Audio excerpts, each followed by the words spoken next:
Le 9 septembre, Kim Kardashian a annoncé la fin de l'émission de télé-réalité L'incroyable famille Kardashian. C'est sur Instagram qu'elle s'est exprimée et que tous les membres de sa famille avaient pris cette décision ensemble. Mais on ne connaissait pas la véritable raison et c'est ça que je vais vous dire dans cette vidéo. Dans la deuxième news, on parlera de Fast and Furious 9. Comme d'habitude, je compte sur vous pour lâcher un maximum de pouces bleus. Sans plus tarder, let's go pour les news.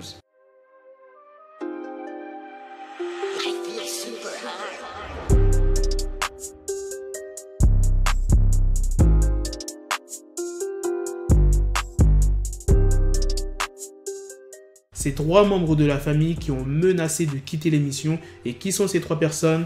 Kim Kardashian, Kourtney et Kylie. Une source a raconté au Sun, la famille était coincée dans des débats sans fin sur la suite du show depuis des mois maintenant. Kim a eu à gérer le drame avec Kanye West, il refusait de montrer quoi que ce soit de personnel dans l'émission et Kim avait de plus en plus de difficultés à trouver le temps de tourner. 2 bonnes raisons pour elle d'arrêter ce show. Kourtney, elle avait raconté que cet environnement de tournage était toxique pour elle. Quant à Kylie Jenner, elle estimait n'avoir plus besoin de sacrifier sa vie privée pour un chèque à la fin du mois. Kylie gagne des millions de dollars grâce à sa ligne de maquillage et ses placements de produits.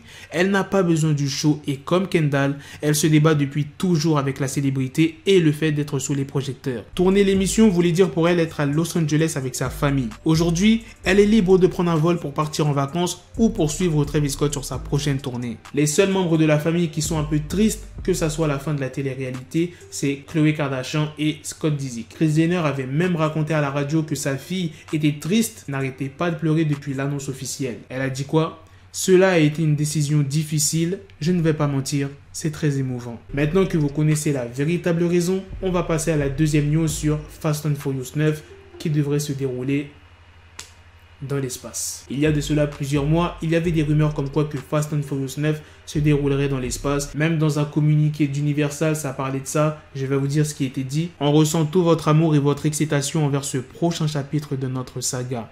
C'est pourquoi c'est très compliqué de vous dire que nous avons décidé de changer la date de sortie du film. Il est devenu évident qu'il ne serait pas possible pour nous, pour tous nos fans à travers le monde, de le voir en mai prochain. Nous avons décidé de décaler la sortie à avril 2021, notamment le 2 avril en Amérique du Nord. On sait qu'il y aura forcément de la déception à l'idée de devoir attendre encore un peu plus longtemps, mais cette décision est basée sur notre volonté de protéger tout le monde. Comme je te l'ai dit, ça date de quelques mois. Et qu'est-ce qu'on a appris récemment? L'actrice qui est dans le film, Michelle Rodriguez, a été invitée dans l'émission The Jess Cagle Show. Michelle Rodriguez a annoncé que le prochain film Fast and Furious allait se dérouler en partie dans l'espace. Elle a notamment indiqué que Dominic Toretto et sa famille s'envoleront dans une galaxie pas trop lointaine. Par contre, Michelle Rodriguez a précisé que son propre personnage ne quitterait pas la Terre. Elle dit « Non, je n'ai pas la chance de me rendre dans l'espace. » On a eu une scénariste et elle nous a beaucoup aidé.